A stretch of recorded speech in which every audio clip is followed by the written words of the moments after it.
My name is Sierra Hull, and I'm a mandolin player, singer-songwriter from Nashville. I grew up in a little town in Tennessee, like northern middle part of the state called Byrdstown. So it's a really small, remote part of the state. There's like 700 people, no red lights, so not a lot going on, but a great place to grow up if you love acoustic music, bluegrass music. I grew up hearing a lot of music in church. My mom kind of always sang. I remember learning my first song sitting in her lap when I was, probably 3, 4 years old. And I had an uncle, a great aunt and uncle, my mom's aunt and uncle that I grew up next door to, and my Uncle Junior played mandolin a little bit and fiddle. Definitely like self-taught, wasn't like in the bluegrass world at all, but would play songs on the guitar too, like Wildwood Flower, just old traditional folk tunes and hymns, church hymns. He was a preacher. So music was always kind of part of my orbit from an early age. And then fast forward, when I was probably about 7 or 8, my dad kind of started getting excited about bluegrass. I think he got a Larry Sparks tape and got him excited about wanting to learn to play. I guess he had always loved the mandolin, but couldn't really afford one as a kid. His family couldn't, so he saved up and bought a mandolin himself and started taking some lessons. So I got a fiddle for Christmas. My brother was starting to learn to play, and it was a full-size fiddle, and I was little for 8. I just couldn't reach the end of it. So because my dad had just started learning a few tunes on the mandolin, and the tuning is the same, he said, well, why don't I show you something on the mandolin? And I think it was like Bull Them Cabbage Down or some really easy tune, and next thing you know, I had learned my first tune on the mandolin, and I just like immediately connected with it and loved it.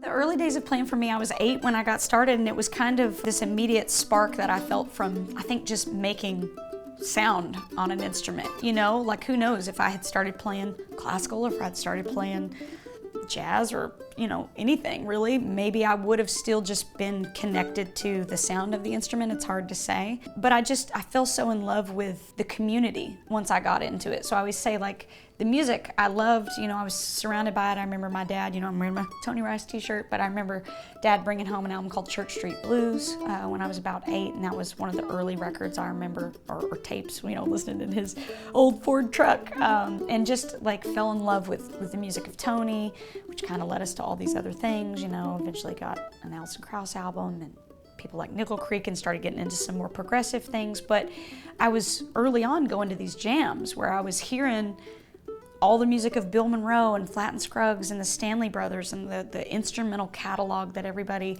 learns and has in their repertoire, at jams all over the world. But I think it was those experiences of being able to go to those local jam sessions and sit in a circle with people who made me feel like I belonged. And even though I was a kid, they didn't really treat me like a kid. I was 8, but they were like, sure, pull up a chair, join our circle, and let me show you something, and so I learned so much from those people. I think that's what really flipped things for me to where I'm like, this is what I want to do, and kind of like solidified my love of bluegrass and the whole thing. It was a big part of the music, but just as big a part of this shared experience of getting to like play music with people in this beautiful way.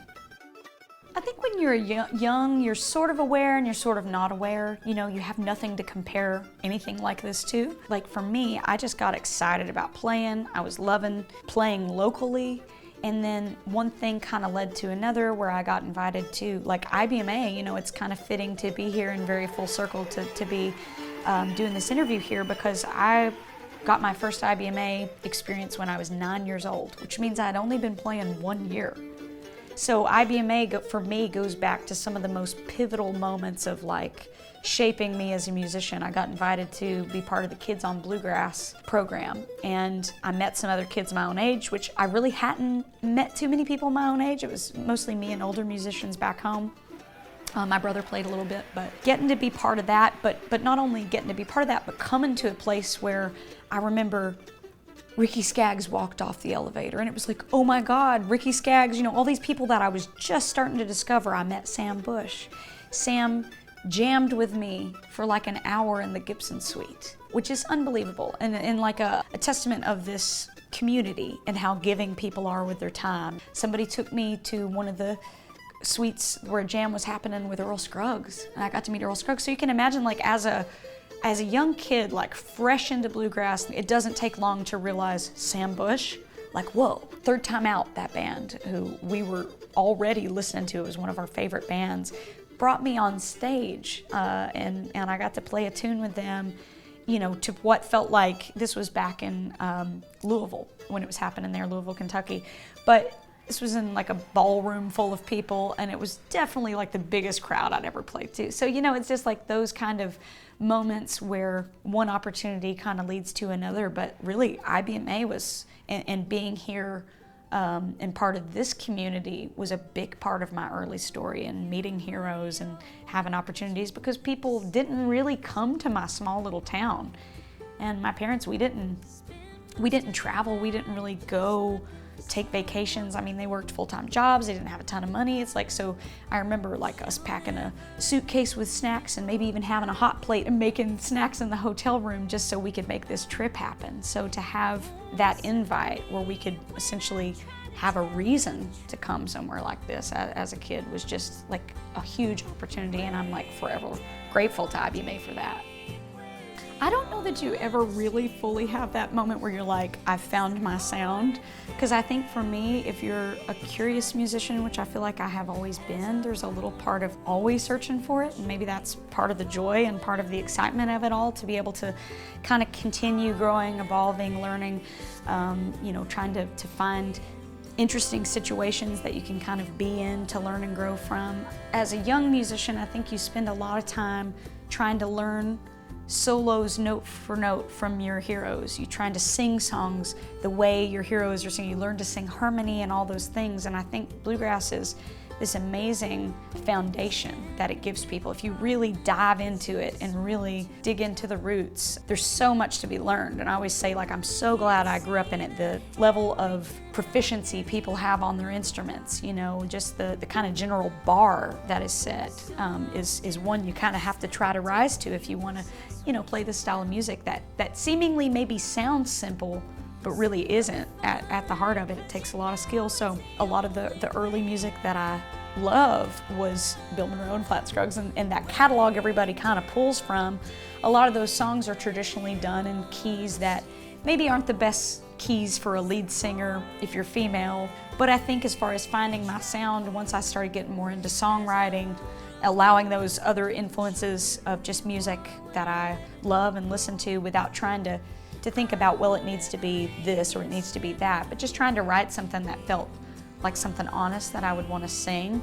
I think that's when I started to really feel like, okay, maybe I'm finding my voice here. You know, as much as like bluegrass and that traditional catalog is like home base, and there's no feeling like playing that music. I mean, I love it, like in a way that's kind of unexplainable. Really diving into songwriting is when I started to feel like I was finding my own sound and voice.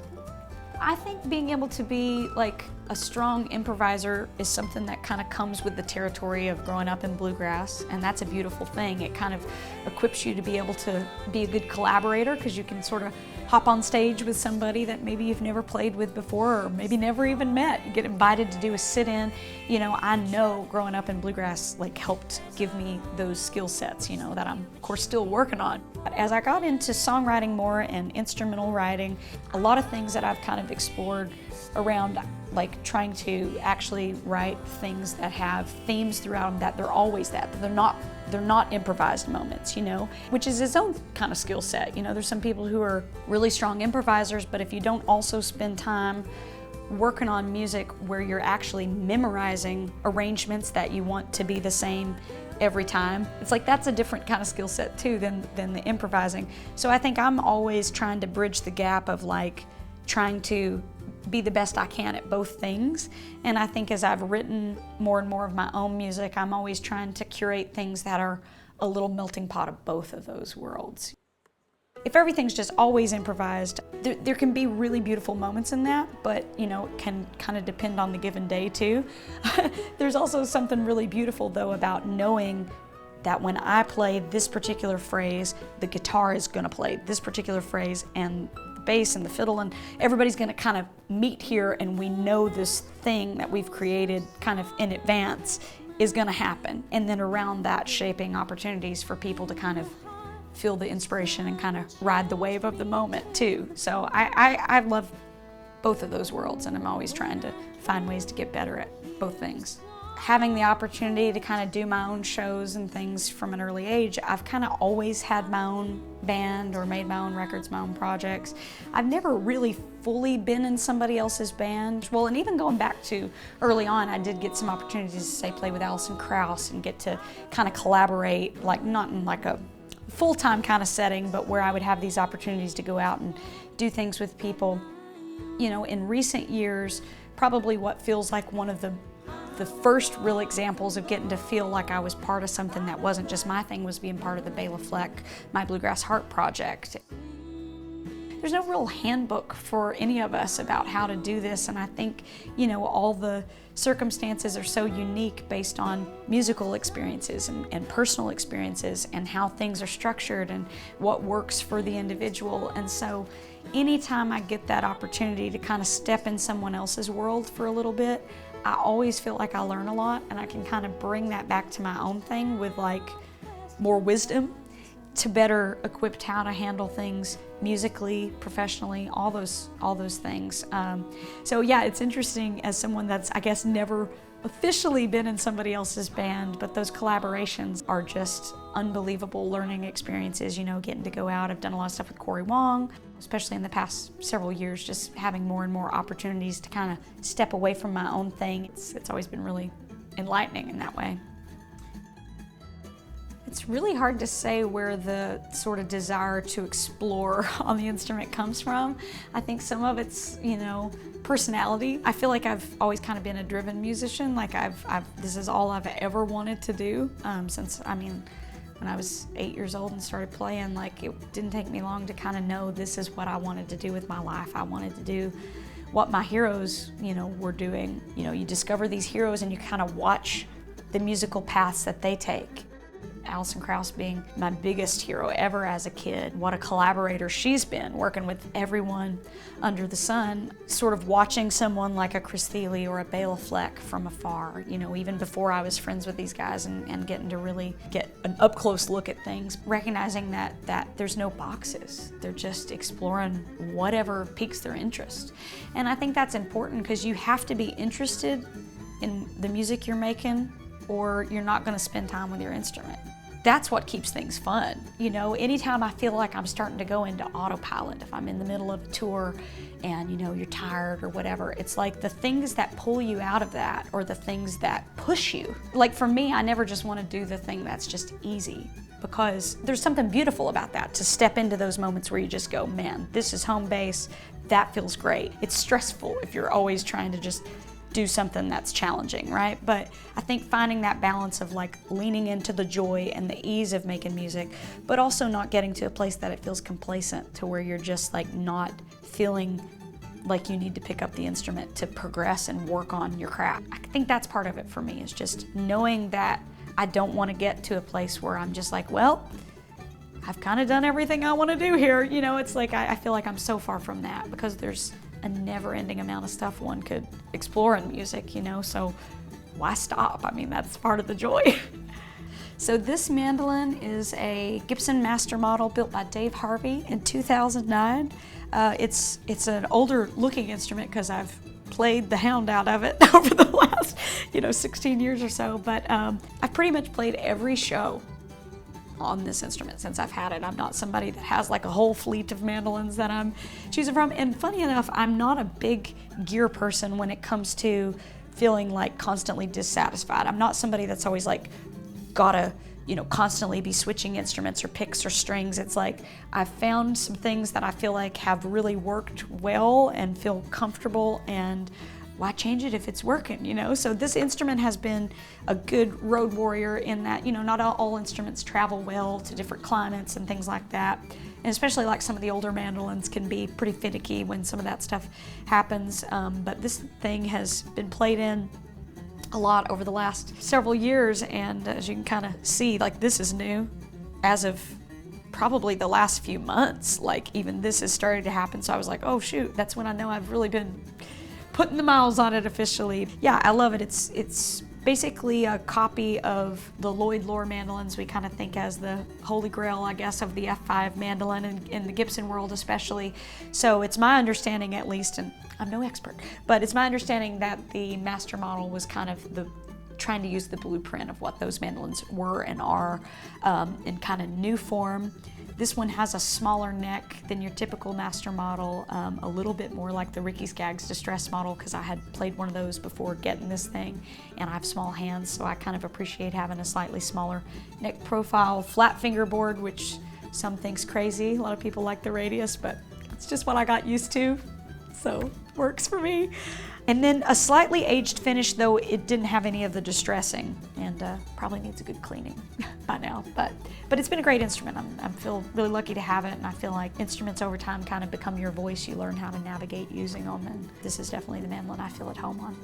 Well, I think there's a lot of people in their instruments that you sort of start to think about what they sound like on that instrument. I mean, when you think Sam Bush has this very distinct sound, but it's not just Sam on any mandolin. That particular mandolin with that individual is like its own beautiful thing. Now, he's Sam Bush. He could pick up my mandolin, he could pick up any mandolin, and it would sound great, right? He's still gonna sound like himself, but like, you know, what a cool thing to have this history with a particular instrument that you kind of start to recognize not just the player, but the sound of the instrument in that player's hands, you know, David Grisman, Ronnie McCurry that Gilchrist he plays. It's like there's a lot of my favorite players, Tony Rice and his guitar. You know, there's certain things you kind of think of when you think of people in their instruments. I mean, Bayless, he's got like over 100 banjos. Dude's got a lot of banjos, but like the banjo he plays all the time, that's really his voice, you know?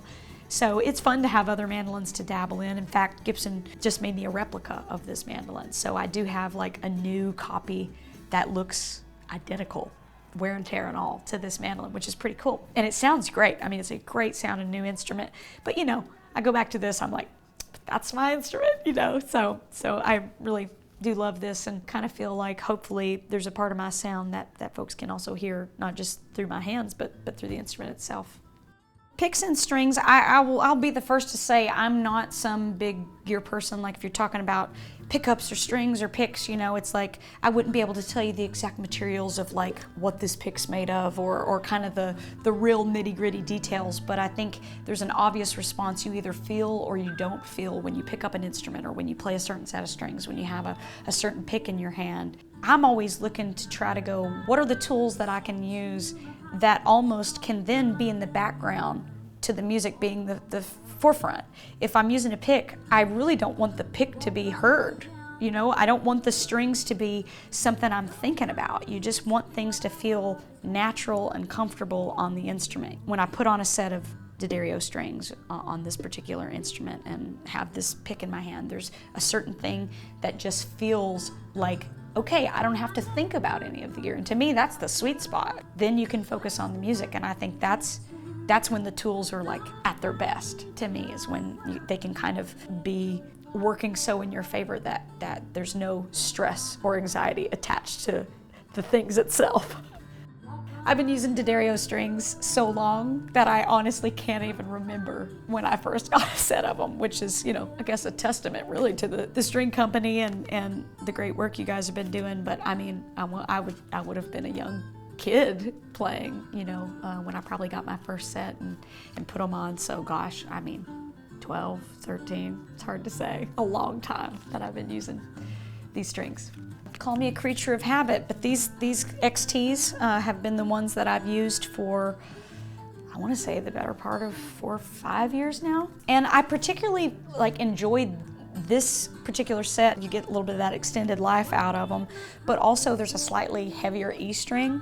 But I did on this particular instrument feel that bump of that 11.5 just felt like you could like dig, again, the thing where you're not having to think about it. The response was just so much more natural feeling on the instrument, to where you weren't getting any kind of buzzes or things like that, and you could just kind of dig in a really balanced way. So that was kind of one of the big things I noticed with this particular set, in addition to like wanting the strings to sound and last as long as they could, because I play so much, and you know, when you're out playing festivals or you're outside, you really just looking for strings that can hang in there as long as possible in the elements, but also being able to know that you reach for something and it's gonna you know, feel natural and not just like a bright new set of strings that doesn't feel like that you have to break in. So I love that I can literally change these strings 20 minutes before I go on stage, and I know they're gonna sound like the instrument. They're not gonna sound like, oh, I need like a day or two to make these kind of break in. They just are ready to go when you put them on. It's hard to imagine where the mandolin could even go from here. I'm sure people thought that when they first heard David Grisman, all the amazing stuff he was doing on the instrument, you know, in the early days of his career. And then you have somebody like Sam Bush also out there doing the Newgrass revival thing and using the instrument in this kind of rock and roll, like, you know, such a rock star kind of way. And then you have people like Chris Thile, who's taken the level of the finesse on the instrument and the capabilities of crossing over into all sorts of places.